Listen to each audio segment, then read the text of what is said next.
estrategia. Y lo que viene después de eso, eso es un viejo reclamo de los militares, es que ellos dicen, nosotros hacemos el trabajo que nos corresponde como militares, pero si detrás no viene el Estado con sus instituciones, con sus recursos, con sus hombres, con sus entidades, pues esto queda abandonado. Yo le comparaba un poco crudamente lo que pasa cuando usted ara una tierra, prepara la tierra y no la siembra, le sale una maleza como nunca antes la había tenido. Entonces, a mí me parece que nosotros tenemos que entender que lo que se está planteando es una política claramente de post-conflicto en un país en donde todavía existe el conflicto, puede que no de la manera tan generalizada como se vivió en los últimos años, pero es indudable que siguen presentes y actuantes actores armados, ¿sí? Y mientras que haya el narcotráfico, yo creo que vamos a seguir teniendo ese problema en Colombia.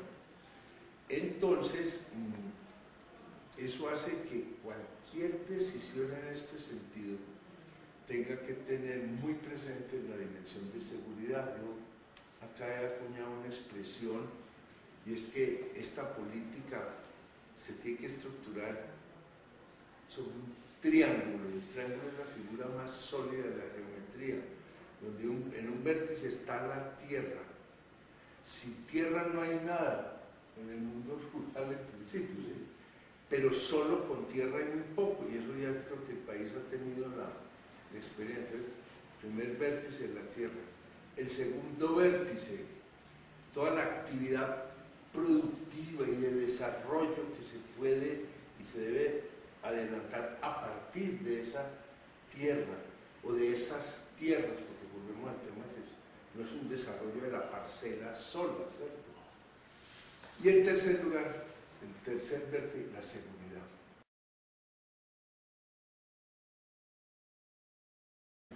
Vamos definiendo ya cuáles son las áreas de la geografía nacional rural, digamos, donde debíamos concentrar básicamente nuestro esfuerzo, que serían las áreas de desarrollo rural, y ahí están las áreas de consolidación, están las áreas donde está trabajando sustitución de cultivos, ¿sí? Las áreas en donde ha habido en el pasado mayor violencia contra las comunidades campesinas, ¿sí? Da resultados, ¿sí? Porque lo otro se había escrito, solo se ha escrito, pero se quedaba escrito. Las áreas de desarrollo rural no han tenido desarrollo concreto, las áreas de desarrollo rural no han tenido desarrollo concreto.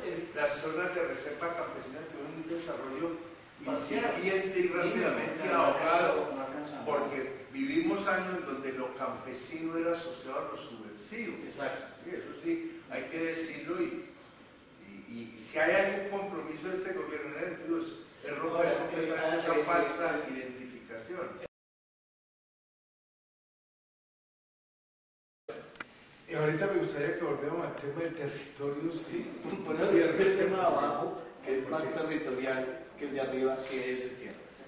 O sea, ese tema que es de tierra y es de ordenamiento también del territorio rural. Yo no creo que uno pueda pensar en una política de tierras por fuera de una cierta visión de cómo se debe ordenar el territorio, ¿cierto? Claro. ¿Sí? Pues, pero bueno, si la conversación da, volvemos al punto ahora. En la política que se está diseñando y que tiene ya unos comienzos de ejecución, es una política que a buena parte de lo que dice sobre la tierra se refiere, yo diría que más que una política que se vincule con lo que se entiende normalmente por una política, valga la redundancia, de desarrollo rural, está más relacionada con una política de derechos. Aquí se está empezando por poner en orden unos derechos, ¿sí? Reconocer que ha habido una violación de unos derechos, básicamente por lo que llamamos los actores armados, porque hay que decirlo, ha habido de parte de paramilitares, pero también hubo acciones equiparables por parte de grupos de la guerrilla, ¿sí? Los grupos armados, independientemente de su signo político, ¿cierto? Entonces, esa primera etapa le da mucha importancia a dos acciones. Una son todas las acciones que tienden al regresarle al propietario original su propiedad que le fue arrebatada. ¿Sí? Y la otra tiene que ver con todo lo que son los procesos de expropiación, de extinción de dominio de tierras habidas con dineros ilegales, muchos, no todos, procedentes del narcotráfico. ¿Sí? En relación con las tierras, con el despojo, hubo el despojo administrativo y el despojo legal. El despojo administrativo es el que nosotros directamente nos compete como en poder, ¿sí? ¿Sí? Porque básicamente sucede con campesinos que habían sido beneficiarios del programa de tierras del INCODER y después del INCODER, ¿sí? Y esa es una tarea básica que nosotros tenemos que desarrollar y que va a implicar simplemente ayudar a regresar la situación de la propiedad de la tierra a la situación anterior, por lo menos a esta fase final de 10, 11 años de violencia armada en el campo, que fue cuando mayormente se produjeron estos procesos de despojo, ¿sí? Ahí nosotros tenemos una enorme responsabilidad.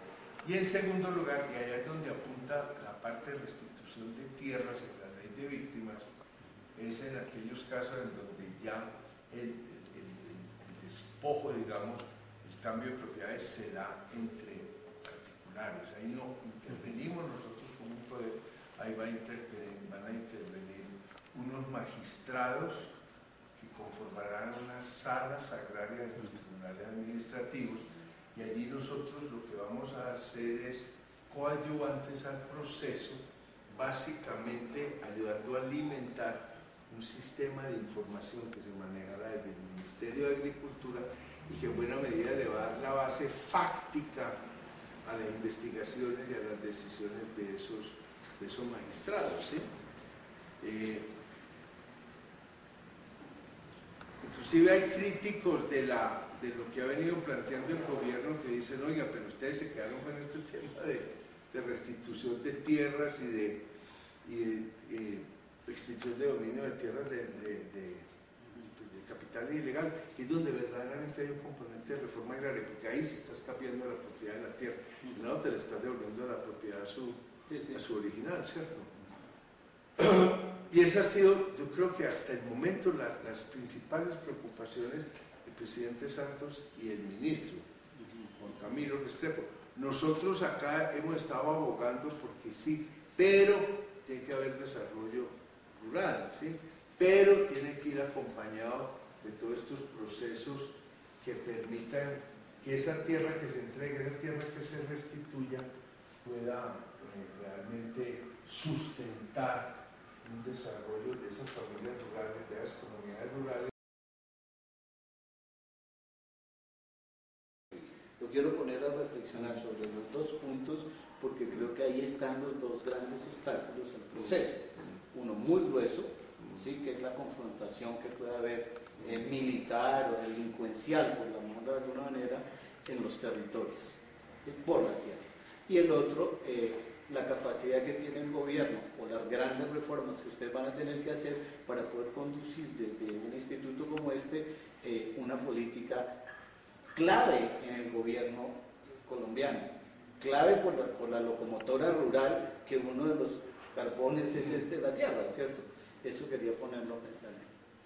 Sí, no, y yo diría más, inclusive más allá de que este pueda ser uno de los impulsores mayores de esa locomotora de la que habla el presidente, es que la percepción que yo tengo del compromiso del presidente con este tema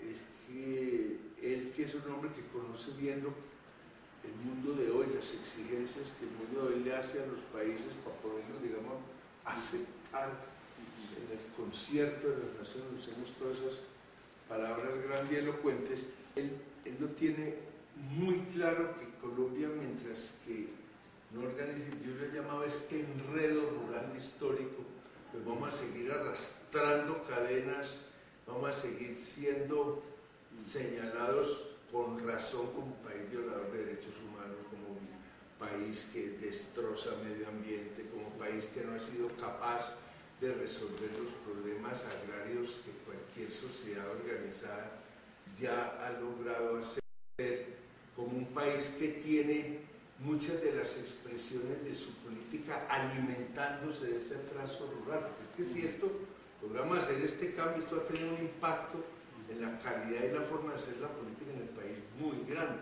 Nosotros tenemos una buena institucionalidad política y un muy pobre modo de ejercer, digamos, la política, ¿cierto? Entonces esto... O sea, buena institución y malos políticos. Y malas prácticas, sí.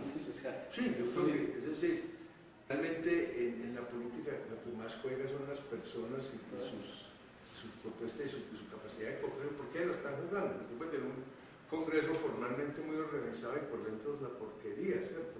No digo que sea así, pongo una exageración. Porque hay que recordar aquello que dicen los abogados, la institución no delinquen las personas. Entonces, yo creo que eso está ahí muy claro en el pensamiento del presidente.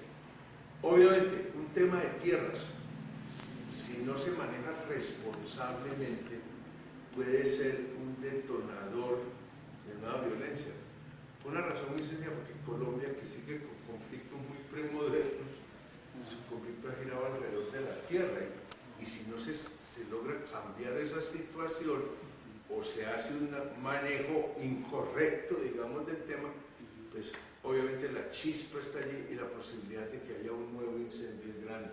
Digo que eso no se puede desconocer y eso lo que obliga es a tener mucha responsabilidad, un sentido muy claro de la realidad, de lo que está en juego para adelantar este tipo de política. Esto no se puede hacer solamente con buena voluntad, ¿sí? Vamos a hacerle justicia a los pobres del campo. Esa tiene que ser la motivación de fondo, pero hay que tener en cuenta las circunstancias, lo decía yo ahora, de ejecutar una política que claramente haría parte del arsenal del posconflicto cuando todavía hay elementos de conflicto activos en el país y que se podrían reactivar de una manera relativamente fácil. Y ahí, en esas afirmaciones, hay casi que una afirmación velada. Ojo, que aquí esta violencia no desapareció y puede volver.